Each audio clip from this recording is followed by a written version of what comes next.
Welcome to our Stay Safe, Stay Home series. I'm Nicol, the Managing Director of Nicol Co. We're on to the next episode in this series, interviewing our local community about disruption caused by the COVID-19 pandemic.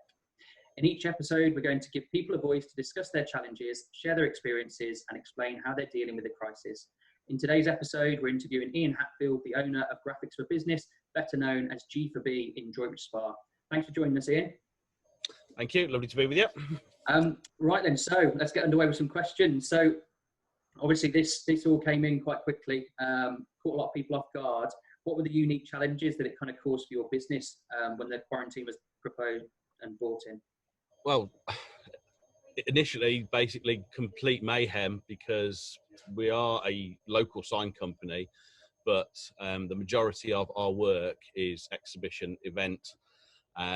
So we saw this coming probably before many other people, because some of our clients do a lot of work out in China, in the Far East, and their exhibitions were being cancelled way before we saw any of this.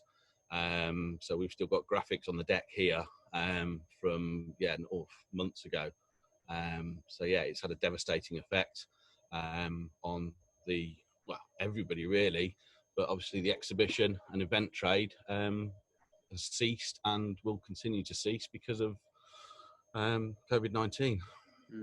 And then you do the events as part of your business, but I've also seen the kind of the neon lights and things like that you do. You've got obviously a few strings to your bow there at G4B.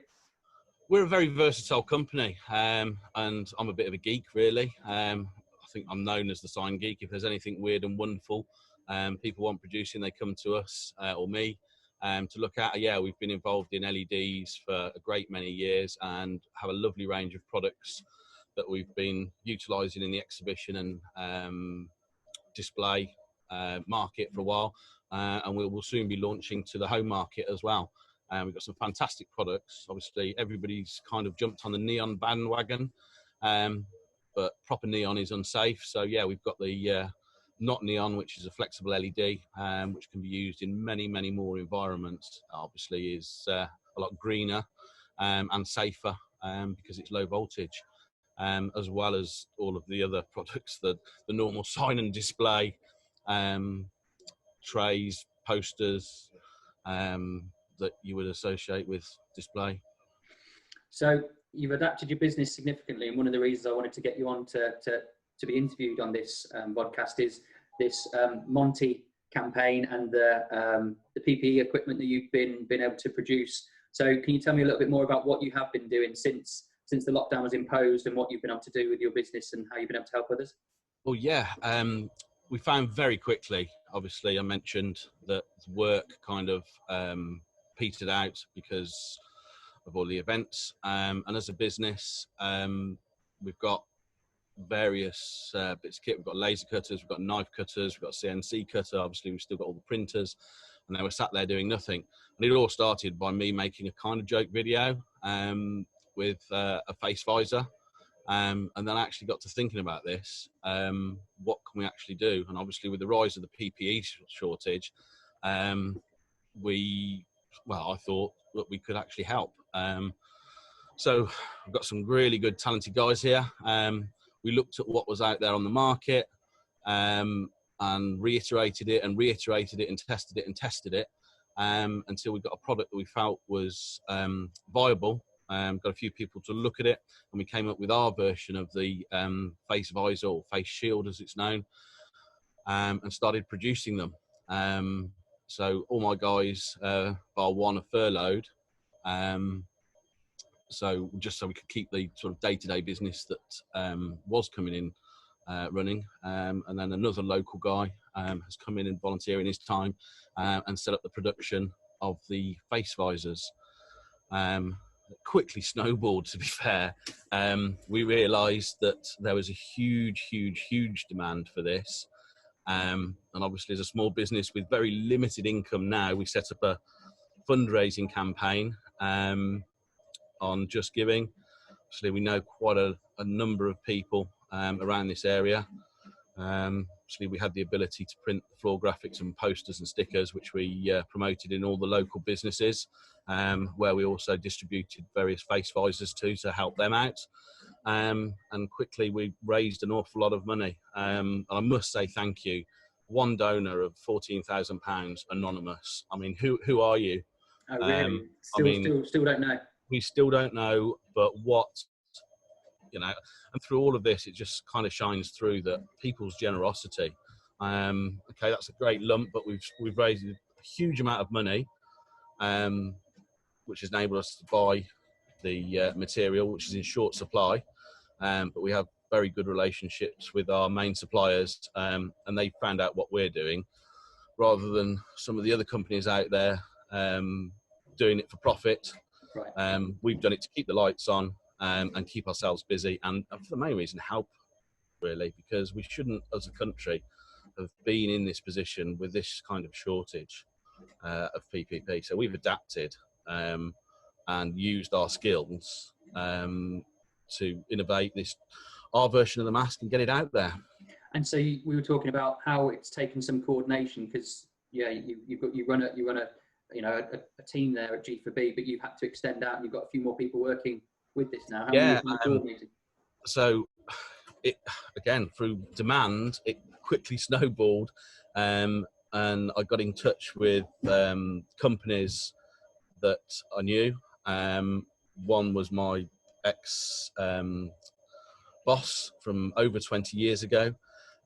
They've got similar machinery to us, and they were all basically closed the doors. They've been producing masks for us. I've had volunteers coming in to the unit. We've made up a workstation.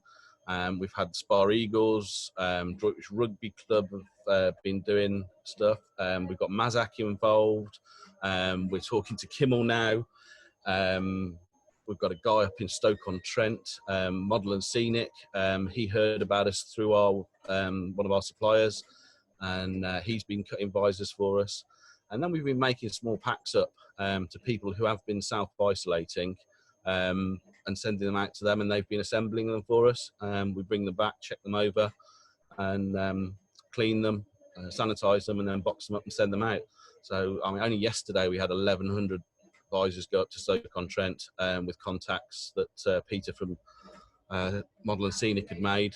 It's just fantastic. I mean, I think, say, 5 or 6 companies now and over 60 volunteers coming in. I've created a monster. Well done. It's much needed, and like you said, the demand is still there, isn't it? And almost you can't supply to the demand that is. It's a constant battle. How many do you think you've put together so far between everything that you've got?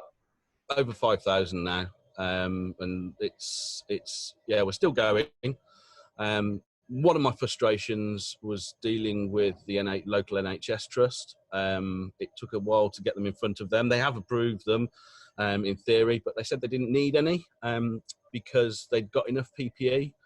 And this really frustrated me because the trust that's in Worcester has 5 or 6 different hospitals, and we've sent hundreds and hundreds of masks into those hospitals directly to nurses, surgeons and doctors to support them. So I don't understand the trust saying, that they don't need the PPE. But I think this has been echoed across the news with many companies like us trying to help people who are looking after us and caring for us in the community. They might well be working for businesses and care homes who, could buy this stuff, but we're not looking after them. We're looking after the frontline workers who are putting their lives at risk, looking after our loved ones. And that's where this comes from. And that's the number one priority.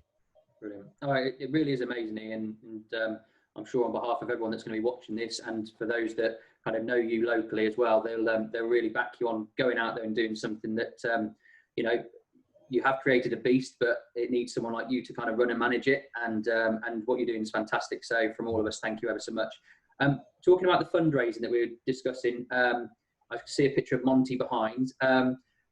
This fundraising then. So you are still fundraising. We were just talking offline about fundraising. So you still need to buy more equipment. So it's not more equipment, but more of the plastics and stuff that you need for the masks. But also, what were you saying about if you continue to fundraise, what you'll do with the extra money? So, we still like to continue the fundraising. Monty's still up for being the face of this campaign. He's quite liking the attention. He's quite well known within the town for being a naughty little sausage dog, especially in a couple of the local pubs. He was used basically because he's cute, and I thought it'd be great to try and raise exposure because sausage dogs are the dogs of the moment. But I think we're fundraising, but a dog is something you can relate to, or people can relate to a little sausage dog, and hopefully take more notice of what we're doing, and therefore, continue fundraising. We will continue to make the visors for as long as they're needed and give them away free to whoever needs them. As I said, we've got them going all over the place. Manchester, Stoke, we're down to Bath.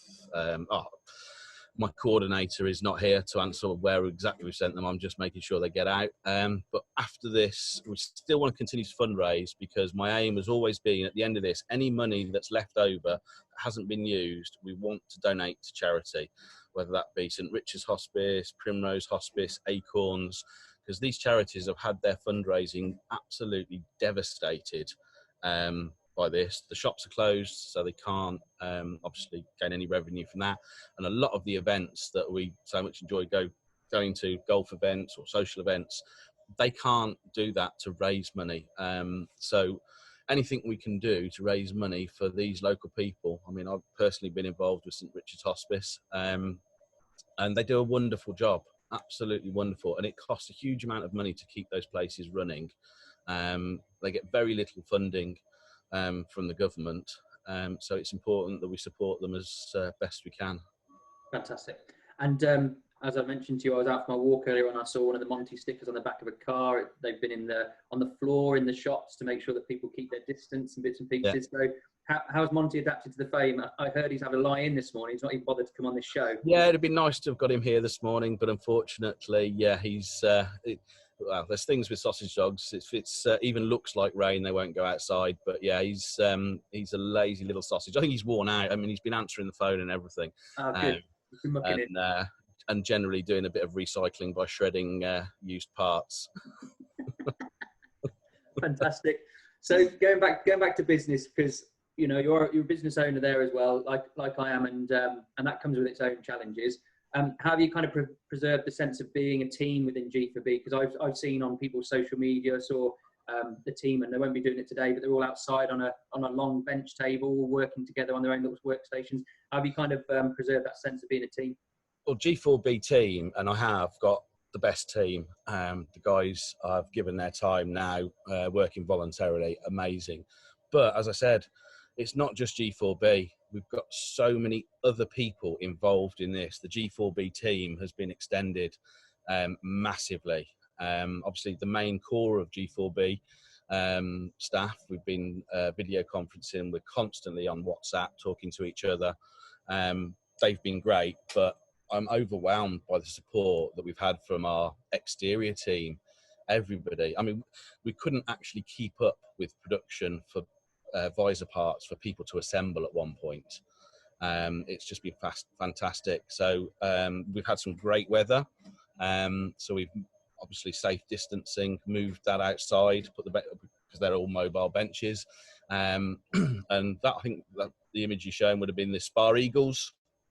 They were absolutely, I mean, two of those guys have been in every single day since we started this religiously, without fail. And it's wonderful. It's great team spirit. I did actually on Friday cook them all a barbecue just to say thank you.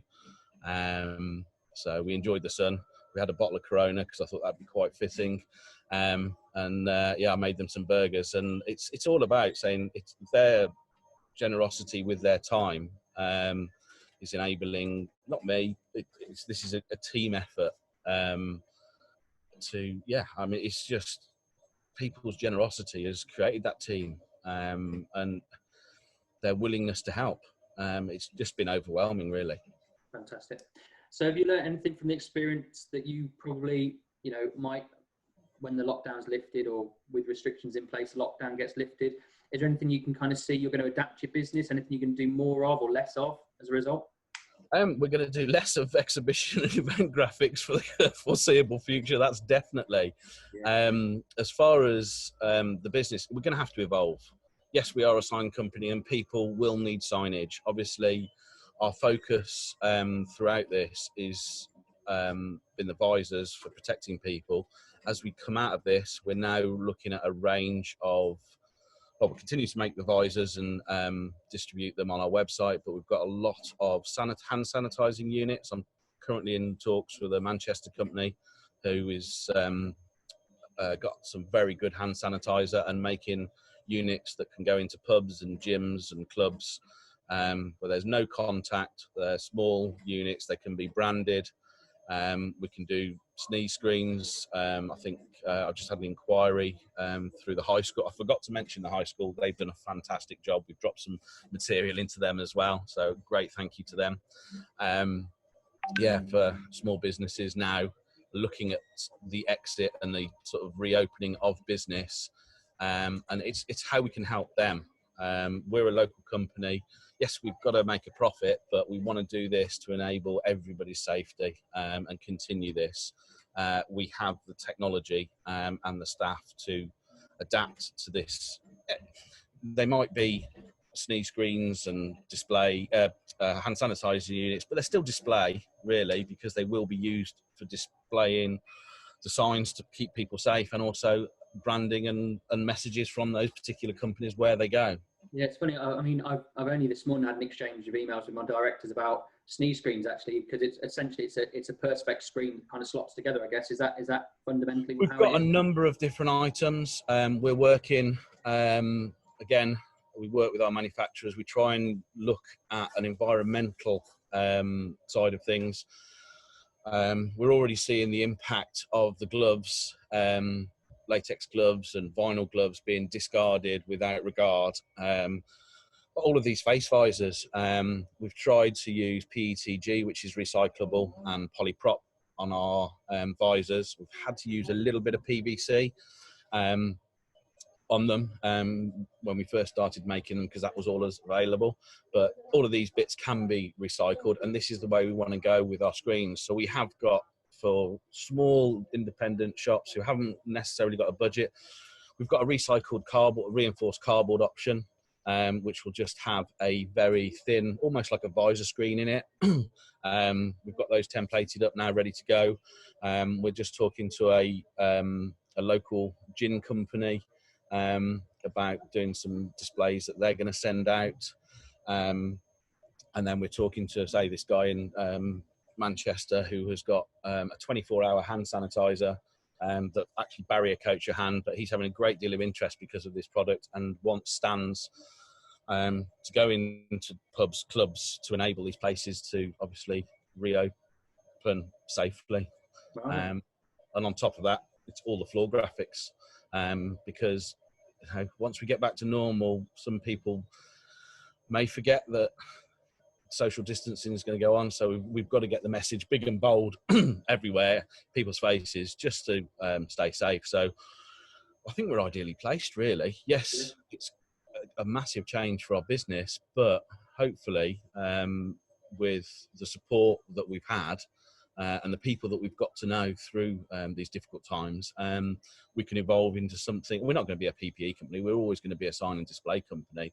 But for the short term, to replace the lost revenue from exhibition and event, we're going to go to looking at the this health and safety display and sanitising and wayfinding solution. And with my business, just to drop a little plug for you as well, you've obviously helped out one of my new home sites we're about to launch. I think all that got printed up, all the signage yesterday. So developers out there thinking of getting their message ready for the relaunch, of people coming out to view sites, they probably could do with getting in touch with someone like yourself to get that message up to date as well. I think that's yeah, as I said, we're still going to be doing all of our traditional graphics. We're still going to have the printers, so we will still be looking to do all the hoarding work. It'd be nice if some of these developers can actually incorporate the message, staying safe and social distancing, because it's not only important for the general public, but also on site as well. Actually, I was having a conversation last night with a local building contractor, and he said about making mobile pods for actual small developers that they can move from plot to plot with the various elements on there that they need for actually sanitisation. I never really gave that thought, but yeah, I think it was a great idea. Yeah. Well, there we are. There's even more to come than it sounds like. Yeah, once you start digging, there's out of adversity comes opportunity. If you're prepared to be open to it and listen and adapt. So if someone needs PPE equipment, are you taking contact direct? Are people communicating with you, or how are people finding out about getting masks and visors from yourselves? So we've got a Just Giving page. We have obviously got the Monty campaign, which we've promoted. Every box of visors that goes out, we put a poster in and a compliment slip saying thank you.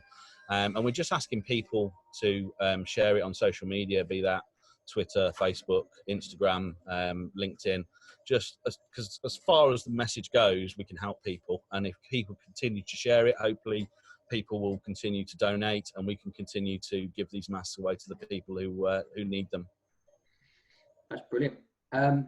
So what do you think Droitwich or Worcester are going to do to commemorate the end of the quarantine? How do you think, what's the first thing that everyone's going to do when it comes to the end? I'm going to be going to the pub if they open. With Monty. I'm still going to the virtual pub with because that's part of our social, and also I've got one friend who actually hasn't left his house since this lockdown. So it's just a way of obviously keeping him in the loop of what's going on and keeping his morale up, really, because he's getting a bit frustrated because he can't leave the house. And he's not the only one. There's a lot of people out there. Yeah. Yeah.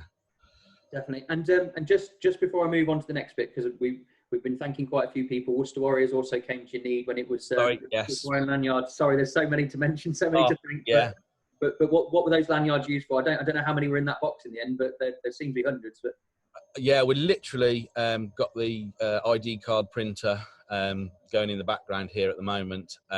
Still, I think we're just on the last few now, but we were contacted by Kidderminster Council, who wanted to help their CBS voluntary volunteers going out into the community, delivering prescriptions and shopping. There's over 300 people in Kidderminster, but they need ID cards because you can't just have anybody walking up to the door. It needs to be kind of, it needs to be regulated.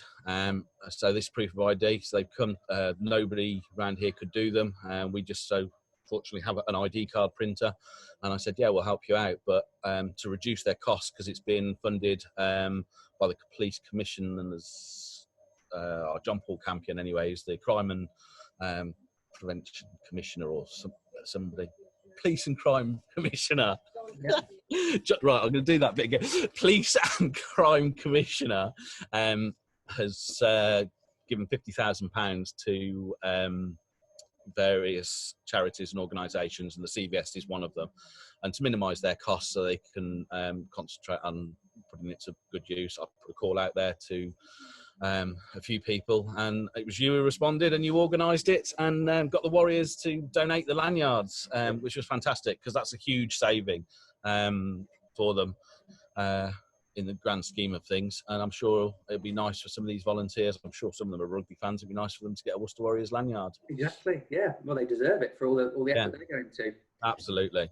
Yeah. Brilliant. Look, Ian, it's been brilliant. I was really keen to get you on. I know you've been busy, so to kind of pin you down for a time has been really kind of quite useful as well, because it is great that people hear how much effort you're kind of putting into this, and your team, and not just your team, but your the extended group of people. Not me. It's the team. Yeah. This is a massive team, and it's a team effort.